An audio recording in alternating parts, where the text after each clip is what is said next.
দীর্ঘ ৩২ বছর প্রবাস জীবন কাটিয়েছেন রফিকুল ইসলাম। তিনি তার যৌবনের প্রায় পুরোটা সময় সৌদি আরবে কাটিয়ে দিয়েছেন।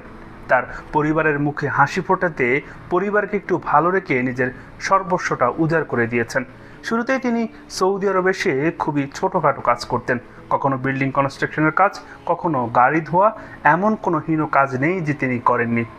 আস্তে আস্তে তিনি আলোর মুখ দেখতে শুরু করেন। তিনি ছোট্ট একটা ব্যবসা দাঁড় করান। সেই ব্যবসাও তার দীর্ঘদিন চালাতে হয়নি। সেই ব্যবসা সফলতার মুখ দেখে একসময় তিনি এই সৌদি আরবে একটি বাকালা বা মুদি দোকান চালু করেন। ওই বাকালাটাও খুব অল্প সময়ে প্রতিষ্ঠিত হয়ে যায়। একসময় তিনি একটি গাড়ি কিনেন। সেই গাড়ি দিয়ে বিভিন্ন দোকানে তিনি মালামাল ডেলিভারি দিতেন। অন্যদিকে তার মুদি দোকানটিও চলছিল বেশ। তিনি যেমন এখানে খুব ভালো ছিলেন, দেশে থাকা তার পরিবারকেও তিনি ভালো রাখার সর্বোচ্চ চেষ্টা করেছেন। যখন যা প্রয়োজন তার স্ত্রী সন্তানদেরকে সুখে রাখার জন্য তাই করেছেন, তাই দিয়েছেন। দীর্ঘদিন প্রবাস জীবন কাটানোর পর একসময় তার মনে হলো এখানকার সব ল্যাটা চুকিয়ে তিনি দেশে চলে যাবেন। সেখানে গিয়ে ব্যবসা করবেন আর পরিবার নিয়ে সুখে শান্তিতে থাকবেন। আর তিনি ভাবছিলেন আর কয়েকটা বছর করেই তিনি দেশে যাবেন। কিন্তু হঠাৎ করেই একদিন রাতে তিনি ঘুমালেন, কিন্তু পরদিন আর সকালে উঠতেন না। তার আশেপাশের মানুষ তাকে ডেকে তুলতে চাইল, কিন্তু তিনি উঠলেন না। পরে অ্যাম্বুলেন্স খবর দেওয়া হলো। অ্যাম্বুলেন্স এসে তাকে হাসপাতালে নিয়ে গেল। আর ওখানকার কর্তব্যরত চিকিৎসক জানালেন যে রফিকুল ইসলাম মারা গেছেন। এভাবেই হাসপাতালের মর্গে তিনি কিছুদিন ছিলেন। দেশে থাকা তার পরিবারকে জানানো হলো ওই রফিকুল ইসলামের লাশ কী করা হবে। পরিবার এক কথায় জানিয়ে দিল, এই লাশটা আপনারা সৌদি আরবে দাফন করে দেন। যখন তাদের কাছে কারণ জানতে চাওয়া হলো, তারা জানালো সৌদি আরব পূর্ণভূমি, সেখানেই তাকে মাটি দিলে ভালো হবে, সওয়াবের কাজ হবে।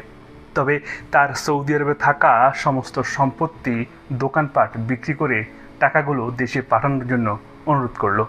আর এখানকার যারা স্থানীয় ছিল তারা করলো তাই। এখানকার ওই রফিকুল ইসলামের সমস্ত সম্পদ, দোকান, গাড়ি বিক্রি করে টাকা দেশে পাঠানো হলো। আর রফিকুল ইসলামকে এখানেই দাফন করা হলো। আমার কাছে মনে হয় এটাই প্রবাস জীবনের নিষ্ঠুর বাস্তবতা।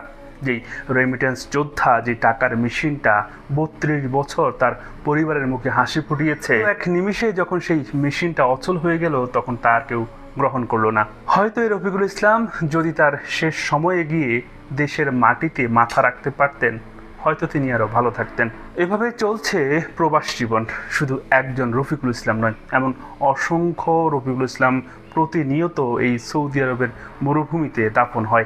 তাদের পরিবার তাদেরকে গ্রহণ করে না। তবে বিপরীতও আছে। অনেকেই সমস্ত সম্পত্তির বিনিময়ে হলো তাদের প্রিয়জনদের লাশ দেশে নিতে চায়।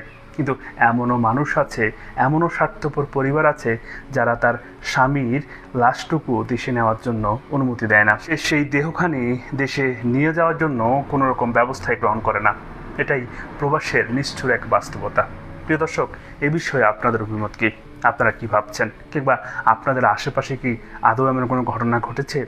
অবশ্যই মন্তব্য করে জানাতে পারেন। এতক্ষণ আপনাদের সাথে ছিলাম আমি, মুহিউদ্দিন রবিন। আশা করি সবসময় আমাদের পাশেই থাকবেন। আল্লাহ হাফেজ।